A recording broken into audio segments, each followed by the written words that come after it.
She was 3 months from being homeless when the golden envelope arrived. Inside was an invitation to board a private jet with a stranger, a tech billionaire, who would either save her life or destroy it completely. She had no idea that saying yes would lead to the most dangerous night of her life, or that the man waiting in seat 2B would kiss her against a wall before the sun came up and whisper that he was hers. This is the story of how Sophia Bennett went from broke and desperate to sleeping in his bed in less than 24 hours, and why she would never be the same again. The envelope arrived on a Tuesday, cream linen paper with her name written in gold ink, and Sophia Bennett knew immediately that opening it would either save her life or destroy it completely. She stood in her tiny apartment with the eviction notice still taped to her door, 3 months behind on rent, her bank account screaming negative numbers, and this mysterious invitation promising something she could not even name. The letter inside was brief, almost cruel in its brevity.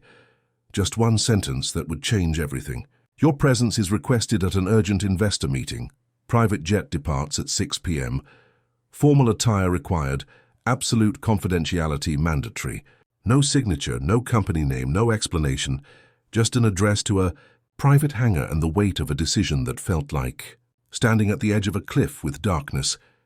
Below and no way to see the bottom, Sophia's hands trembled as she read the invitation for the 5th time.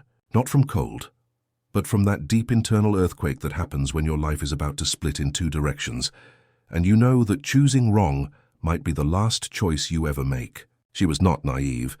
She had watched enough crime documentaries to know that mysterious invitations did not usually end well for broke graphic designers with nothing to lose, and yet something in her gut, some desperate animal instinct for survival, was telling her that this was not danger. This was opportunity wearing a mask.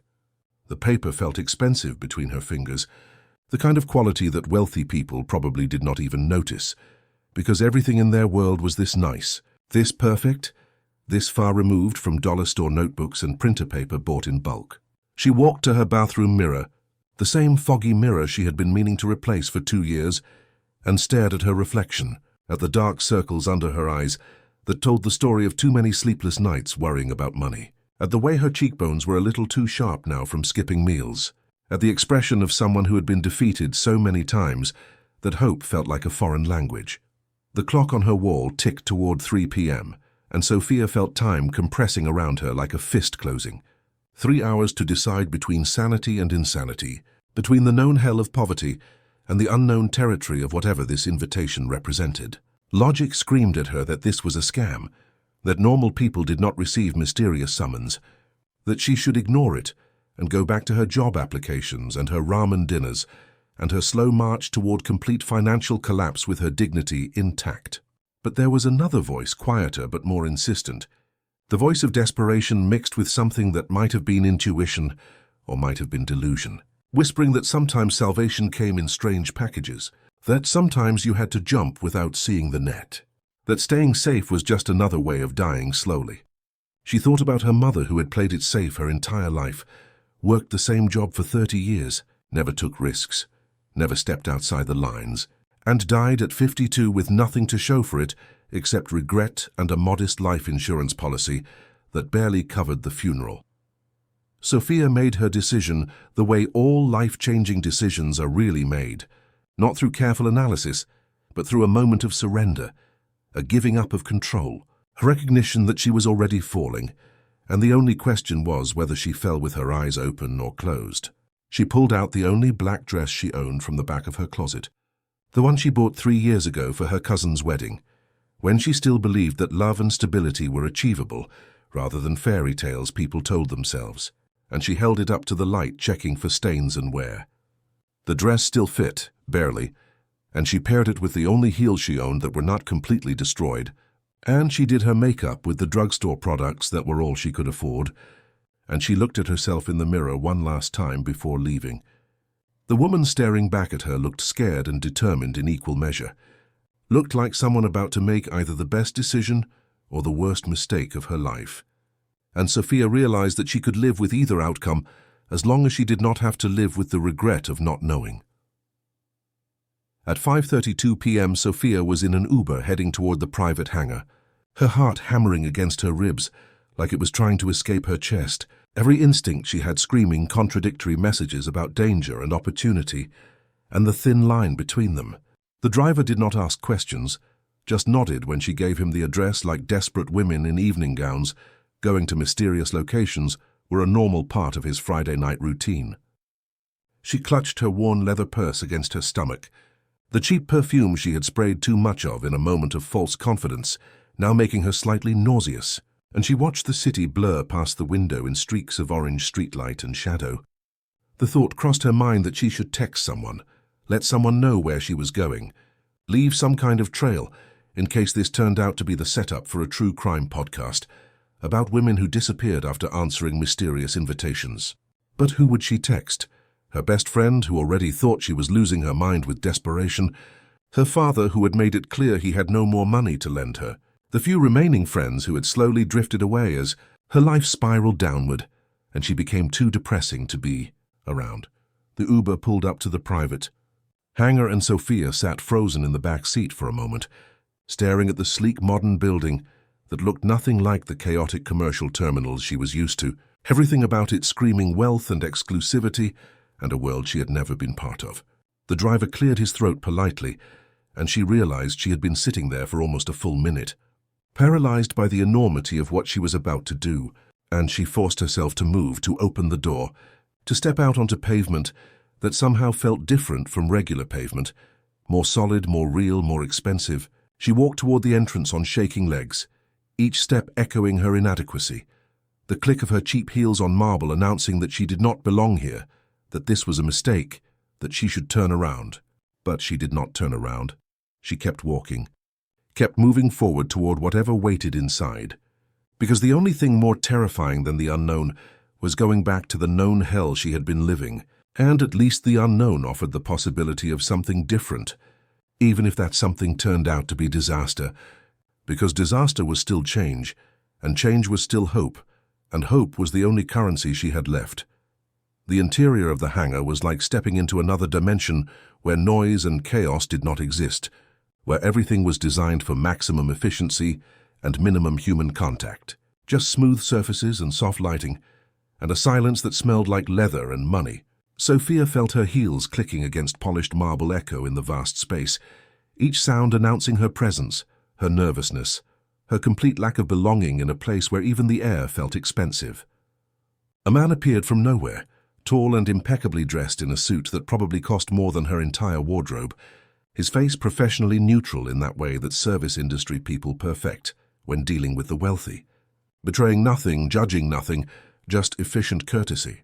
He said her name not as a question but as a confirmation, as if her arrival had been expected and planned and orchestrated down to the minute. And something about that certainty made her stomach flip, because it meant this was real. This was happening. There was no backing out now. The man gestured toward a glass door and Sophia followed, her mind racing through possibilities, each one more wild than the last, investors wanting to see her portfolio. A bizarre job interview, some kind of reality show setup, a trafficking scheme disguised as opportunity, each scenario fighting for dominance in her anxiety-riddled brain. The corridor was carpeted in deep blue that absorbed sound, transforming her clicking heels into whispers, and through the windows on either side, she could see the tarmac stretching out under a sky painted in purples and oranges of sunset. Then she saw the jet, and every thought in her head evaporated like water on hot pavement, because this was not just a plane. This was a statement of wealth so obscene, it made her previous concept of rich people seem quaint and adorable. The aircraft was pristine white with gold accents, larger than she had imagined, sitting on the runway like a predator waiting. Engines already humming with that deep vibration she felt through the floor before she heard it. The man held open another door, and Sophia stepped onto the stairs leading up to the jet, the metal cold under her palms as she gripped the railing, climbing toward an entrance that felt less like boarding a plane and more like crossing a threshold into a different reality. The flight attendant waiting at the top was blonde and beautiful in that intimidating way that made Sophia immediately aware of her drugstore makeup and second-hand dress, but the woman's smile was warm, professional, giving nothing away about what she thought of this obviously out-of-place passenger. "Welcome aboard, Miss Bennett," the attendant said. "Your seat is 2A," and Sophia nodded because her voice had retreated somewhere deep in her throat and refused to come out. She stepped into the cabin and stopped breathing, because the interior was more luxurious than any space she had ever occupied. Leather seats the color of cream, polished wood tables, lighting that somehow managed to be bright enough to see, but soft enough to feel intimate. But none of that registered fully because her attention was captured completely by the man sitting in seat 2B, the seat right next to where she was apparently supposed to sit, and he was already looking at her with an intensity that felt physical. His eyes were grey, not the dull grey of overcast skies, but the grey of storms, of steel, of things that were beautiful and dangerous in equal measure. And he did not look away when her gaze met his, did not do that polite stranger thing of acknowledging and then dismissing. He just watched her with an expression she could not read. He was handsome in that way that certain men are handsome. Not pretty but compelling. Strong jaw covered with stubble that looked deliberate. Dark hair that was just messy enough to suggest he either did not care or cared very much about appearing not to care. His suit was charcoal grey and probably cost more than her car, but his tie was loosened and his top button undone, and Sophia could see the base of his throat where his pulse beat steady and sure. She forced her legs to move, to carry her down the narrow aisle towards seat 2A, hyper-aware of his eyes on her, of the way he tracked her movement like he was cataloguing every detail.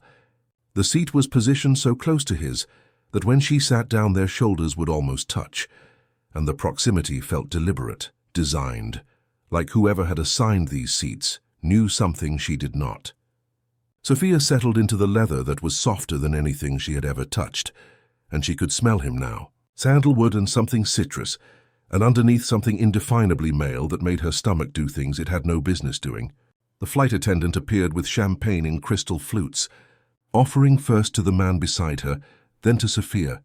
And she took the glass because she needed something to do with her hands, something to focus on besides the fact that this stranger was still watching her like she was a puzzle he intended to solve.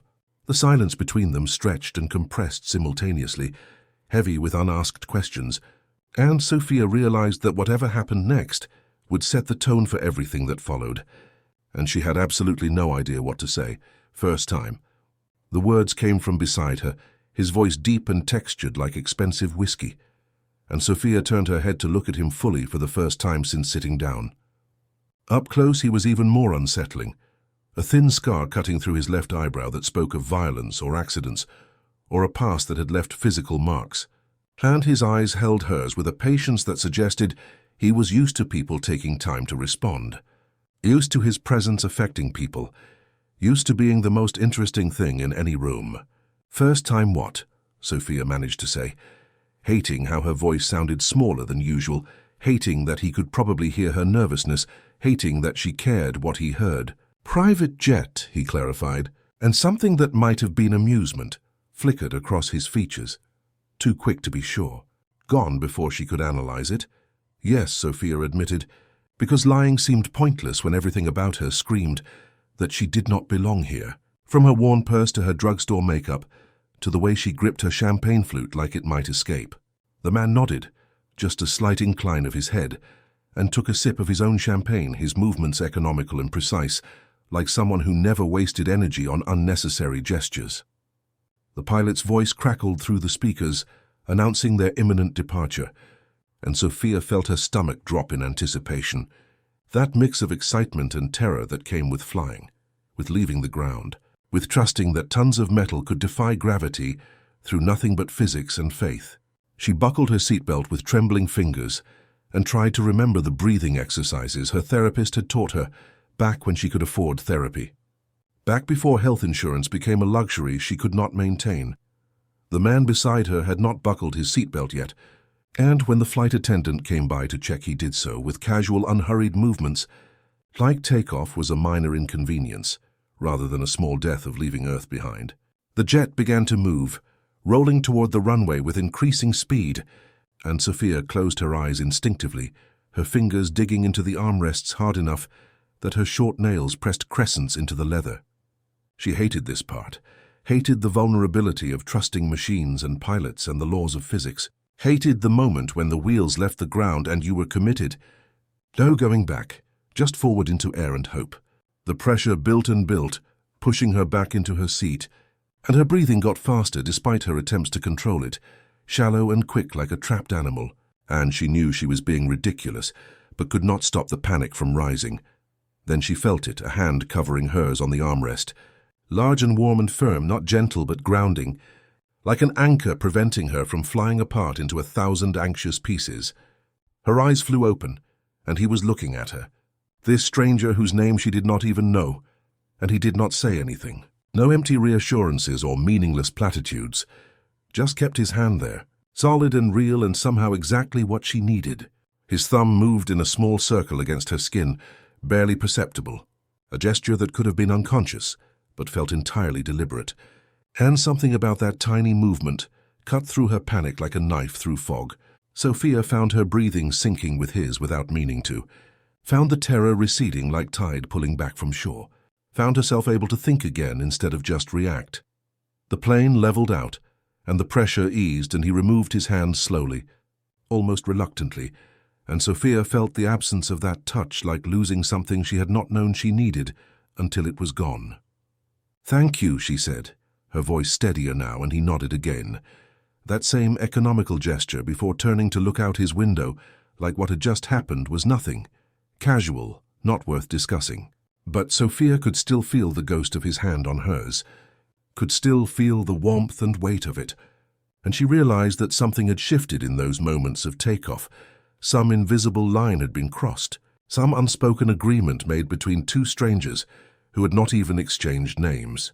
She took a sip of her champagne, which had gone slightly warm, and tried to process what was happening, tried to understand how a day that started with an eviction notice could end with her sitting in a private jet next, to a man whose touch had somehow calmed her in a way nothing else ever had. Adrian Wolf. He said it like stating a fact, not making an introduction, 3 syllables that hung in the air between them, with weight Sophia could not quite identify. She processed the name, rolling it around in her mind, trying to place it, feeling like she should know it, like there was recognition hovering just out of reach in her memory. "Sophia Bennett," she responded, and the corner of his mouth lifted in what might have been a smile or might have been something else entirely. Satisfaction, maybe, or confirmation of something he already knew. The way he reacted made her skin prickle, because it suggested he had known her name before she said it, had known she would be here, had possibly arranged for her to be here. And that realization opened up a whole new cascade of questions she was not sure she was ready to ask. The flight attendant reappeared with menus printed on heavy cardstock, offering dinner options that sounded more like a Michelin star restaurant than airplane food: wild-caught salmon with asparagus risotto, or filet mignon with red wine reduction. And Sophia had to stop herself from laughing at the absurdity of it all. Adrian ordered the salmon without looking at the menu, his eyes still on Sophia, waiting for her choice like it mattered, like her preference for fish or beef was somehow important information he was cataloguing. "The same," Sophia said, because making decisions felt impossible when her brain was still trying to process everything, still trying to understand how she had gone from poverty to private jets in the span of hours. When the attendant left them alone again, the silence returned, but different now, charged with all the things neither of them was saying, heavy with questions and answers that danced around each other like boxes in a ring. "You do not know who I am." Adrian said it as observation, not accusation, and there was something in his tone that might have been relief, might have been curiosity, might have been both. "Should I?" Sophia asked, meeting his gaze directly, refusing to be intimidated even though everything about this situation was intimidating, even though she was completely out of her depth, and they both knew it. "Most people would," he said, and now there was definitely something new in his expression, a crack in whatever mask he usually wore, a glimpse of something underneath that looked like weariness or loneliness, or maybe both. He leaned back in his seat, the expensive leather creaking softly, and studied her like she was an interesting specimen, something unexpected and therefore valuable. "I own 17 companies across 8 countries," he continued, his voice matter-of-fact. No pride or shame, just statement of reality. Technology mostly, some telecommunications, a few others that most people have never heard of, but use every day. Sophia felt her pulse quicken as pieces started falling into place. As the name Adrian Wolf suddenly connected to things she had read in passing, Headlines she had scrolled past, whispers about someone who was notoriously private, who bought companies, and either made them wildly successful or destroyed them completely depending on his mood. "You are that wolf," she said slowly. And it was not a question because suddenly it made sense. The private jet and the expensive everything, and the way he carried himself like someone who was used to the world, rearranging itself to accommodate his desires. He nodded, watching her process this information, watching for her reaction, and Sophia realized he was waiting to see if she would change. If knowing his net worth would transform her into someone different, someone calculating, someone who saw dollar signs instead of a person. But Sophia was too tired for games, too broke to pretend she was not impressed by wealth, but too proud to let that change how she acted. And she found herself saying the truth before her brain could edit it into something more appropriate. "I still have no idea why I am here," she said, and her voice came out steadier than she expected, almost challenging. "I do not know what you want from me, what this is about, why you would fly someone like me on your private jet to God knows where." Hadrian's expression shifted, something that might have been respect flickering in those grey eyes, and he leaned forward, eliminating more of the already insufficient space between them. "Because you are the only person who has looked at me in the last year like I am just a man," he said quietly, and the rawness in his voice caught her completely off guard. "Everyone else sees the money, the power, the opportunity. You just see me, and I want to know what that feels like for more than a 3-hour flight." The confession hung between them like something fragile and dangerous, and Sophia realized that whatever was happening here was far more complicated than a simple job offer or business opportunity, realized that she had somehow stumbled into something that felt like destiny or disaster, and she could not tell which. The dinner arrived on plates that looked like art installations, food arranged with such precision that Sophia almost felt guilty disrupting it with her fork. But she was hungry, genuinely hungry in that way that came from skipping too many meals, and the salmon tasted like nothing she had ever experienced. They ate in comfortable silence for a while, the only sounds the clink of silverware and the ambient hum of the jet, and Sophia found herself relaxing despite the impossibility of the situation. Despite sitting across from someone at 35,000 feet, discussing nothing and everything simultaneously.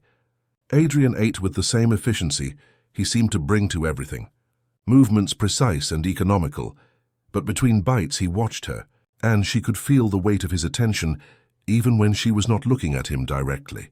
"There is a position open in my company," Adrian said suddenly, setting down his fork and giving her his complete attention, in a way that made her feel like the only person in the world. "Creative director for a new platform we are launching, something that is going to fundamentally change how people interact online, how they build communities, how they share ideas. The position requires someone with vision, someone who is not afraid to take risks, someone who can see possibilities that others miss." He paused, letting the words sink in, and Sophia felt her heart start to race because this was starting to sound real, starting to sound like an actual offer rather than some elaborate fantasy. "The starting salary is $350,000 annually, plus stock options, full benefits, and housing if you need it," he continued. And the number hit Sophia like a physical blow. More money than she had made in the last 5 years combined. More money than she had ever imagined earning. Life-changing money. "But there has to be a catch," Sophia heard herself saying, "because nothing this good ever came without strings attached, without conditions that turned gifts into traps." Adrian smiled, a real smile this time that transformed his face from intimidating to almost boyish, and he nodded like she had just confirmed something he hoped was true about her. "The catch is that you would work directly with me, report to me, travel with me when necessary, be available for late-night brainstorming sessions and early morning crisis meetings," he said. And the way he emphasized available made Sophia wonder if there were implications beyond professional in that word. "The other catch is that you would have to sign the most comprehensive NDA you have ever seen, agreeing to complete confidentiality about everything you see, everything you learn, everything that happens while you work for me. Not just business secrets, everything. Because my life is complicated, and the media would love nothing more than to find some new angle, some new person to scrutinize, and I will not subject you to that unless you agree to absolute discretion." Sophia tried to process what he was offering, Try to separate the professional opportunity from the personal undercurrent running through every word. Try to understand what he was really asking for beyond the job title and salary. "Why me?" she asked, and it was the question that had been burning in her since the invitation arrived, the question that made none of this make sense. You could hire anyone, people with decades of experience, people who actually know what they are doing, people who are not 3 months behind on rent and surviving on ramen. Adrian leaned back, considering her question with visible seriousness, and when he spoke, his voice had lost its professional polish and become something rawer, more honest. "Because people who have never been desperate make conservative choices," he said slowly. "Because hunger creates innovation in ways that comfort never can. Because I looked at your portfolio and saw someone who was willing to take aesthetic risks that more established designers would never consider. And because," he paused, holding her gaze with an intensity that made breathing difficult, "when you walked onto this plane, you looked at me like I was a person you were trying to figure out, not a bank account you were trying to access. And I have not felt that in longer than I care to admit." The vulnerability in his confession made something shift in Sophia's chest, made her see beyond the exterior to the person underneath, who was apparently just as lonely and isolated as she was, just in a completely different tax bracket. "I accept," she said, before her logical brain could catalogue all the reasons this was insane, before fear could override the desperate hope surging through her, before she could talk herself out of the best and possibly most dangerous opportunity she had ever been offered. Adrian's expression flickered through surprise and pleasure, and something darker she could not name, and he extended his hand across the small table between them. "1-year contract," he said, and his voice had taken on that formal business tone again, even though his eyes remained intense and personal. "1 year to see if this works, if you are as brilliant as I think you are, if we can create something extraordinary together. After that, you are free to leave with enough experience and connections to work anywhere you want. And if you decide to stay," he added, his voice dropping lower, "we can discuss what that might look like." Sophia shook his hand, feeling the warmth and strength of his grip, feeling like she was sealing some kind of fate she did not fully understand. And when he held on just a moment longer than professionally necessary, when his thumb brushed across her knuckles in that same gesture from takeoff, she realized that whatever she had just agreed to was far more than a job.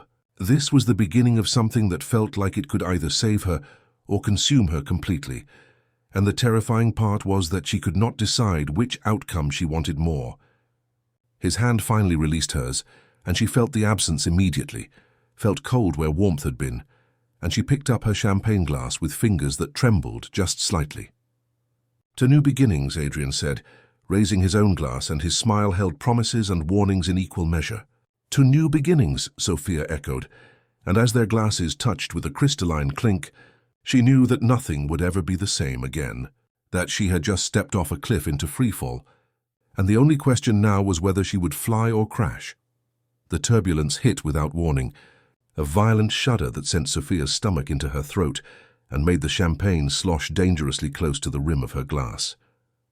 The seatbelt sign dinged urgently, and the pilot's calm voice announced that they were experiencing some weather. "Please remain seated," as if they had any choice at 35,000 feet, with the plane bucking like a wild animal, trying to throw them off. Sophia's hands flew to the armrests, gripping so hard her knuckles went white, and she closed her eyes, trying to ride out the terror that always came with turbulence, that primal fear of being suspended in nothing, while everything around you tried to shake apart. Her breath came fast and shallow, and she could feel panic building in her chest like a trapped bird beating against a cage, and she hated this, hated being scared, hated showing weakness, especially in front of Adrian, who probably flew through turbulence all the time without even noticing. But then his hand was there again, covering hers with that same grounding pressure, and her eyes opened to find him watching her with an expression that held no judgment, no mockery, just steady attention. "Breathe with me," he said. Not a request, but a gentle command, and he demonstrated. Deep breath in through the nose, slow breath out through the mouth, and Sophia found herself mirroring him automatically. The plane hit another rough patch and dropped what felt like 50 feet, and Sophia's grip tightened on his hand until she was probably hurting him. But he did not flinch, did not pull away, just kept breathing steadily and keeping his eyes locked on hers. "It will pass," he said. and there was certainty in his voice that cut through her panic like a blade through fog. Turbulence always passes. You just have to hold on and trust that the plane knows what it is doing, even when it feels like everything is falling apart. There was something in the way he said it that made Sophia think he was not just talking about the plane, not just talking about weather and physics, but about something larger, about life and fear and the act of trusting, when trust felt impossible. The turbulence continued, but her breathing steadied, her grip loosened slightly, and she realized she was staring into his grey eyes like they were an anchor, like they were the only solid thing in a world that was shaking itself to pieces. "Thank you," she managed to say, and he smiled, just a small curve of his lips, but it transformed his whole face into something warmer, more human, more accessible. "I do not like turbulence either," he admitted, and the confession surprised her because he seemed like the kind of person who was not afraid of anything. "It reminds me that I am not in control," he continued, "that despite all my money and power, I am just meat and bones in a metal tube, trusting that engineers did their job correctly. It is humbling in the worst way." The plane finally found smooth air and the seatbelt sign dinged off, and Adrian slowly released her hand. But this time the absence felt different, felt like loss rather than just the end of a moment. Sophia flexed her fingers, feeling the echo of his touch still tingling across her skin, and she wondered what it meant that this stranger's touch could calm her so completely, could cut through panic that usually took hours to subside. "There are going to be a lot of metaphorical turbulence in this arrangement," Adrian said, switching back to business mode, but with an undertone of something personal. "Working together is going to be intense, sometimes difficult, sometimes frustrating.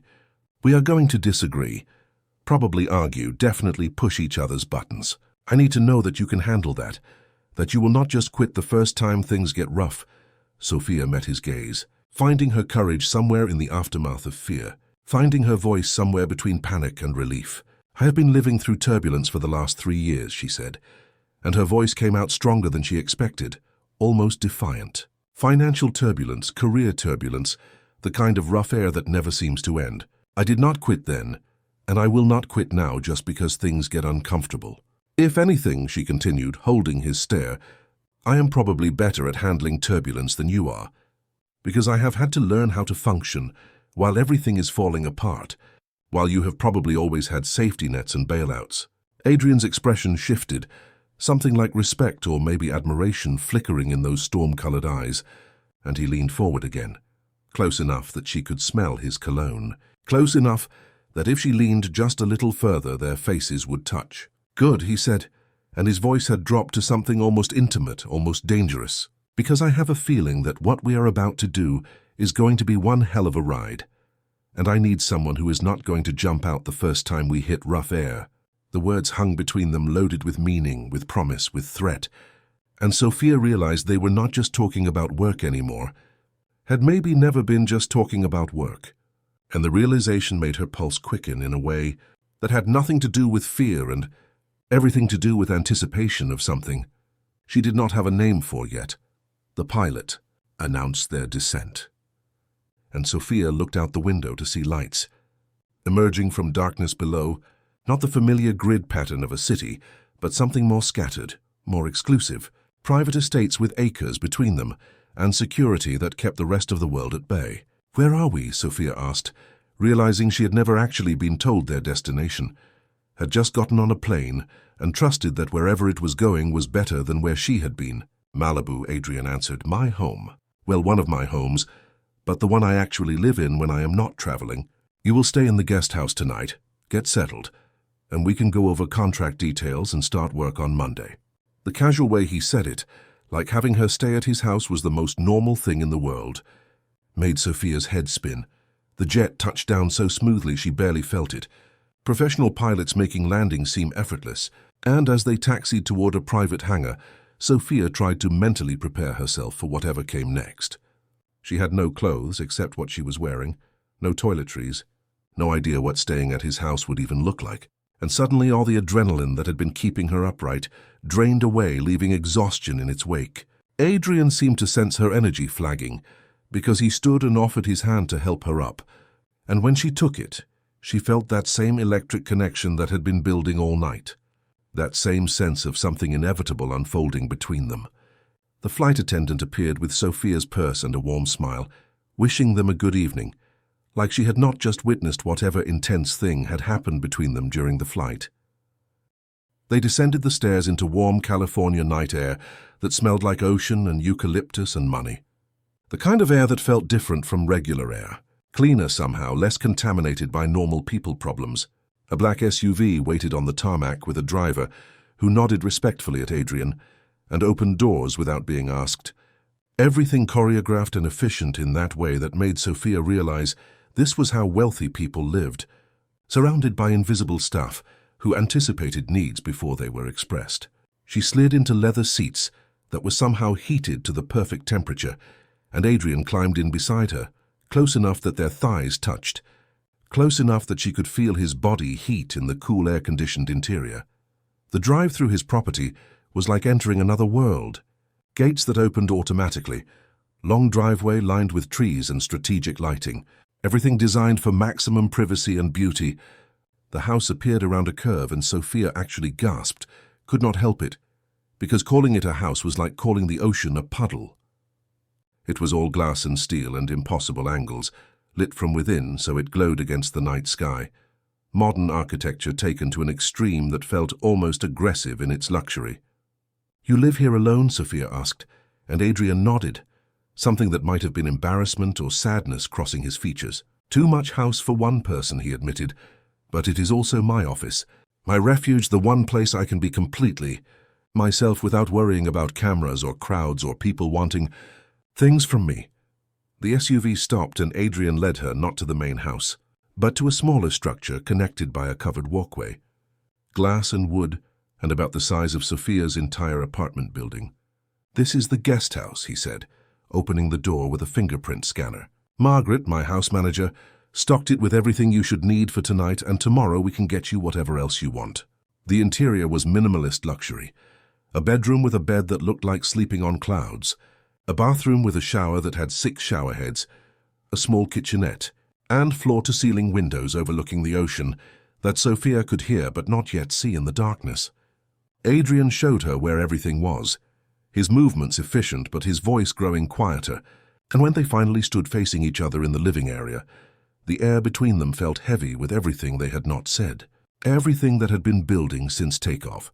"I should let you get some rest," Adrian said, but he did not move toward the door, did not break eye contact, and Sophia found herself stepping closer without consciously deciding to, drawn by something she did not understand but could not resist. "Thank you," she said, "for the opportunity, for the flight, for being patient with my panic." He reached out and tucked a strand of hair behind her ear, a gesture so intimate it made her breath catch, and his hand lingered against her cheek for just a moment. "Thank you for saying yes," he replied, "for taking a chance, for being brave enough to get on that plane."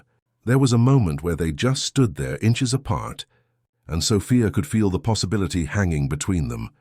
The question of whether he would kiss her, whether she would let him, whether they would cross that line on the first night or maintain some semblance of professional distance. Adrian stepped closer instead of stepping back, breaking whatever spell had held them apart, and his hand moved from her cheek to cup the back of her neck. The touch was possessive, claiming, and it made her knees weak. "You need to tell me to stop," he said, his voice rough with restraint, "because if you do not, I am going to kiss you. And once I start, I do not know if I will be able to stop." Sophia's heart hammered in her chest, her breath coming faster. She knew she should step back, should maintain professional boundaries. But she had spent 3 years playing it safe, and it had destroyed her. "I do not want you to stop," she whispered, and that was all the permission he needed. His mouth crashed against hers, not gentle but hungry, desperate, like he had been holding back for far longer than the few hours they had known each other. Sophia gasped against his mouth, and his tongue swept in, tasting her, claiming her, making her forget every rational thought she had ever had. His other hand found her waist, pulling her flush against him so she could feel every hard plane of his body. She grabbed onto his shoulders for balance, her fingers digging into expensive fabric as the world tilted on its axis. He walked her backwards until her back hit the wall, never breaking the kiss, and the cool surface against her spine contrasted deliciously with the heat of his body pressed against her front. One of his hands slid up her ribcage, his thumb brushing the underside of her breast through her dress, and Sophia made a sound that was half moan, half whimper. Adrian pulled back just enough to look at her, his grey eyes dark with desire, his breathing as ragged as hers. His lips were swollen from kissing her, and his hair was messed up where she had run her fingers through it. "You are so beautiful," he said, and the way he said it, like it was a fact rather than a compliment, made her chest ache. "I have been wanting to do that since you walked onto my plane, since I saw you standing there looking terrified and brave, and so completely out of place in that world, but refusing to show it." He kissed her again, softer this time, but no less intense. A slow exploration rather than a conquest, learning the shape of her mouth, the taste of her, the sounds she made when he bit gently on her lower lip. His hands were everywhere, sliding down her sides, gripping her hips, pulling her impossibly closer. Sophia felt like she was burning from the inside out, felt like every nerve ending in her body was on fire. She arched against him and felt his response, hard and unmistakable against her stomach. And the knowledge that he wanted her this badly made her dizzy with power. "We should stop," Adrian said against her mouth, even as his hands tightened on her hips, contradicting his words. "You deserve better than this, better than me attacking you the first night." But Sophia was done with what she should do, done with playing it safe. She pulled his face back to hers and kissed him with everything she had, pouring 3 years of loneliness and desperation and hunger into it. Adrian groaned, a sound that came from deep in his chest, and surrendered. His restraint snapped, and he kissed her like a man drowning, like she was oxygen and salvation and damnation all at once. They stayed like that for minutes or hours, impossible to tell, lost in each other. When they finally broke apart, they were both breathing hard, both flushed and disheveled. Adrian rested his forehead against hers, his hands still on her waist, like he could not bear to stop touching her. "Stay," he said, and it was not a command but a plea. "Not here in the guest house. Stay with me. In my room, in my bed. I just want to hold you, I promise. I just do not want to let you go yet." Sophia knew she should say no, knew this was moving too fast. But when she looked into his eyes and saw the vulnerability there, the loneliness that matched her own, she found herself nodding. Adrian took her hand and led her through the covered walkway to the main house. His bedroom was on the second floor, all floor-to-ceiling windows overlooking the ocean. Massive bed with white sheets, minimalist furniture. Nothing personal except a photo on the nightstand. Him with a woman who had his eyes, probably his mother before she died. He disappeared into the bathroom and came back with a t-shirt. "You can wear this," he said, handing it to her. "It will be more comfortable than that dress." He turned around to give her privacy, and Sophia changed quickly, pulling off her dress and heels. She pulled on his t-shirt, which came down to mid-thigh, smelling like him, like sandalwood and something uniquely Adrian. "Okay," she said softly, and he turned back around. Something in his expression shifted when he saw her in his clothes, something possessive and primal that made her stomach flip. "You are going to be the death of me," he said, his voice rough. He changed into sleep pants and nothing else, and Sophia tried not to stare at his chest, at the defined muscles and scattered scars that told stories she did not yet know. They climbed into bed, and for a moment they just lay there, side by side, not touching. Then Adrian reached out and pulled her close, tucking her against his side. Her head rested on his chest over his heart, and she could hear it beating strong and steady. His arm wrapped around her, holding her secure. "This is crazy," Sophia whispered into the darkness. "We just met. I do not even really know you." "I know," Adrian said, his hand stroking her hair in slow, soothing movements. "But sometimes crazy is the only thing that makes sense. Sometimes you meet someone and you just know that they are going to change your life, that nothing will ever be the same after. That is what I felt when I saw you, like my life split into before you and after you." Sophia tilted her head up to look at him and found him already looking down at her. His free hand came up to cup her face, his thumb brushing over her lips. "I know this is fast," he said. "I know I should give you time, should let you settle in, should keep things professional. But I am terrible at should." Sophia reached up and traced the scar above his eyebrow. "How did you get this?" she asked. "Bar fight when I was 22, he said with a slight smile. "Drunk guy thought I was hitting on his girlfriend. I was not, I was just trying to order a drink, but he did not care. Got me with a beer bottle before security could intervene. Needed 8 stitches. Sophia leaned up and kissed the scar, soft and gentle, and felt him shudder beneath her. "You are going to undo me," he said, his voice thick. "Going to completely destroy every wall I have spent years building." "Good," Sophia said, surprising herself with her boldness. "Maybe we can destroy each other and build something new from the ruins." Adrian groaned and pulled her on top of him, his hands on her waist, and kissed her like she was the only thing keeping him alive. They kissed until they were both breathless, until Sophia's lips were swollen and Adrian's control was hanging by a thread. Then he gently rolled her off him and pulled her back against his chest, wrapping both arms around her.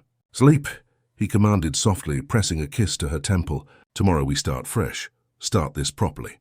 But tonight let me just hold you. Let me pretend for a few hours that you are mine." Sophia felt tears prick her eyes at the raw need in his voice, at the loneliness that echoed her own. "I am yours," she whispered. "For tonight, for the year, for however long this lasts. I am yours." She felt him tense behind her, felt his arms tighten almost painfully. "And I am yours," he said. "For as long as you will have me." They fell asleep like that, tangled together, two broken people who had found each other in the most unlikely way.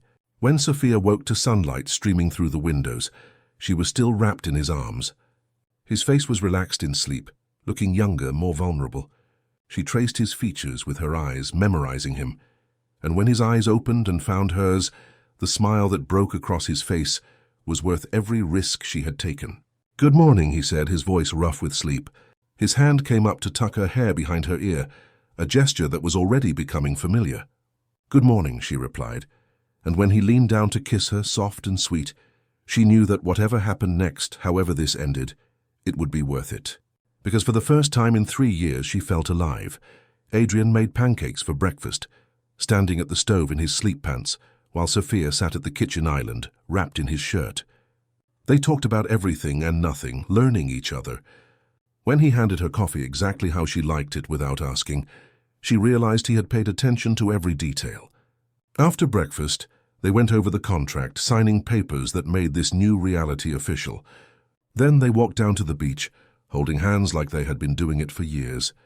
The ocean stretched endless before them, waves crashing against sand. Adrian pulled her close, his arms around her waist, her back to his chest.